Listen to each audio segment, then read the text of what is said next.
14 సంవత్సరాల తరువాత పట్టం కట్టిన రామచంద్రమూర్తి పట్టాభిషేక సమయంలో భరతుడు గొప్ప మాట అన్నాడు. అది రామాయణ కావ్యానికి భరతవాక్యం. ఆ భరతవాక్యం భారత జాతీయ వైభవానికి కూడా సంకేతం. యావదావర్తతే చక్రం యావతీచ వసుంధర తావతీ త్వమిహలోకస్య స్వామిత్వం అనువర్తయ. అన్నయ్య, కాలచక్రం భూమిని ధరిస్తున్నంత కాలం ఈ సమస్త లోకాన్ని నువ్వు పరిపాలించు.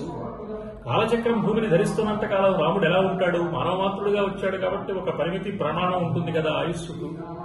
మరి సమస్త లోకాన్ని ఎలా పరిపాలించుకుంటాడు? అయోధ్యను పరిపాలిస్తాడు గాని. అంటే నామరూపాలకు అతీతంగా ఎల్లకాలము సమస్త లోకాలను పరిపాలించే పరమాత్మే నామరూపాలు ధరించి రాముడుగా దిగివచ్చాడన్న అంతరార్థం ఆ మాటల్లో కనపడుతుంది.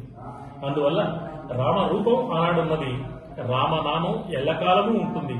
ఆ రామనామాన్ని అనుసరిస్తూ, ఆ రామరూపాన్ని ఆరాధిస్తూ, ఆ రామతత్వాన్ని అలవరుచుకుంటూ, ఆ రామగాథలోని ధార్మిక వైభవ విశేషాలను అనుసరిస్తూ మన జీవితాలను చరితార్థం చేసుకునే మంచి అవకాశం మనకుంది.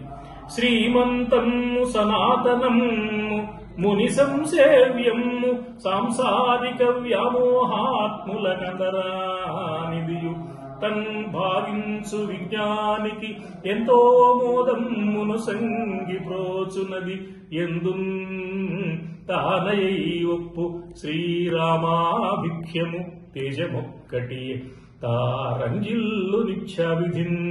శ్రీ రఘురామ పాద సరసీజరజో మహిమానుభావ విస్తారము వీర విక్రమ విధారమణీయము సత్కృపారసస్ఫారమనోజ్ఞము ఆర్త పరిపాలన దూర్వహము పతివ్రతా గౌరవ రక్షకం మగు జగద్దిత ధర్మము ప్రోచునెల్లరన్. ఎన్నో దశాబ్దాల న్యాయ పోరాటం తరువాత, మరెన్నో శతాబ్దాల ధర్మ పోరాటం తరువాత భారతీయుల గుండె చప్పుడు ప్రశాంతతను పొందింది.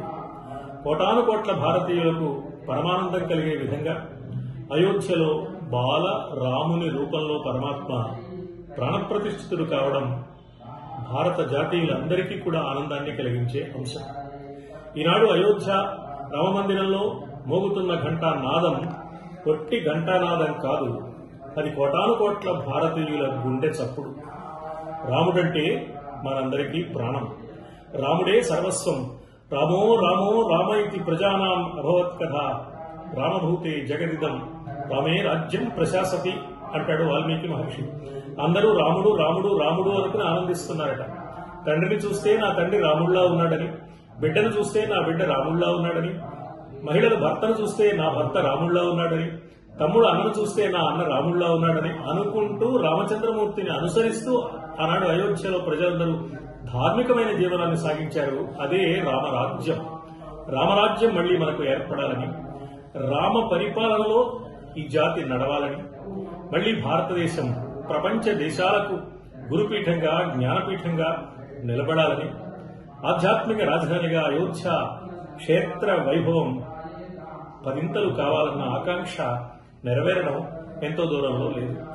భారతీయులందరూ ఎంతగానో కోరుకుంటున్న అయోధ్యలో రామమందిర ప్రతిష్ఠ, బాలరామ ప్రతిష్ఠ మనందరి కలలు సాకారం చేసిన ఒక మధురమైన సన్నివేశం. ఎందువల్లంటే అయోధ్య అనే మాటకే గెలువరానిది అని అర్థం. తెల్లవారేసరికి రాముణ్ణి పట్టాభిషిక్తుణ్ణి చేయాలనుకున్నాడు దశరథ మహారాజు. ఆ కోరిక నెరవేరలేదు, ఓడిపోయాడు. తన కుమారుడు భరతుణ్ణి చక్రవర్తిని చేయాలనుకున్నది కైకమ్మ. ఆ కోరిక తీరలేదు, ఆమె ఓడిపోయింది. ఎలాగైనా రాముణ్ణి వెనక్కి రప్పించాలనుకున్నాడు భరతుడు, అది నెరవేరలేదు, ఓడిపోయాడు. తాను ఎంతమాత్రం పరిపాలనను అంగీకరించనని పలికిన రాముడు కూడా పాదుకలు ఇవ్వడం ద్వారా పరోక్షంగా తన అధికారాన్ని అంగీకరించి రాముడు ఓడిపోయాడు. మరి అందరూ ఓడిపోతే గెలిచిందెవరు అంటే ధర్మం. ధర్మమే గెలిచేది. యోద్ధుం శక్య యోధ్య, యోద్ధుం న శక్య అయోధ్య. గెలవరానిది అయోధ్య. ఎప్పుడూ ధర్మమే గెలుస్తుంది, ఎప్పుడు దైవమే గెలుస్తుంది. నాణ్యానికి బొమ్మ బొరుసల వంటివి ధర్మము దైవము. అందుకే దైవం ధర్మస్వరూపాన్ని ఆచరించి చూపించడానికి మానవ రూపంలో దిగి వచ్చాడు. కాబట్టి రాముడు నడచిన బాట ప్రపంచ మానవాళికి అందరికీ కూడా మహత్తరమైన మహోన్నతమైన ఆదర్శంగా నిలబడుతోంది. కాబట్టి ఆ ఆదర్శాన్ని మనం అనుసరించి మన జీవితాలను చరితార్థం చేసుకోవడానికి, ఈ దేశాన్ని రామరాజ్య పరిపాలనలోకి రప్పించుకోవడానికి ఇది మనకు మంచి స్ఫూర్తిప్రదమైన అంశం. ఈవేళ ప్రపంచమంతా అయోధ్య వైపే చూస్తున్నది. ప్రపంచ దేశాలన్నీ అయోధ్య ఆధారంగా భారత జాతి ఏ ధార్మిక వైభవాన్ని లోకానికి పంచబోతున్నదో అందుకోసం ఎదురు చూస్తున్నది. ఈ తరుణంలో మన కర్తవ్యం మరింతగా పెరిగింది.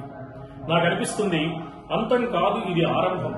కేవలం ఒక మందిరాన్ని కట్టుకుని అందులో రామచంద్రమూర్తిని ప్రతిష్ఠించుకున్నంత మాత్రాన మన కార్యక్రమం పూర్తి కాలేదు. ఆ రామచంద్రమూర్తి ఇచ్చిన స్ఫూర్తిని ఆధారం చేసుకుని ప్రపంచానికి భారత జాతీయ వైభవాన్ని చాటి చెప్పవలసిన బాధ్యత ఉన్నది.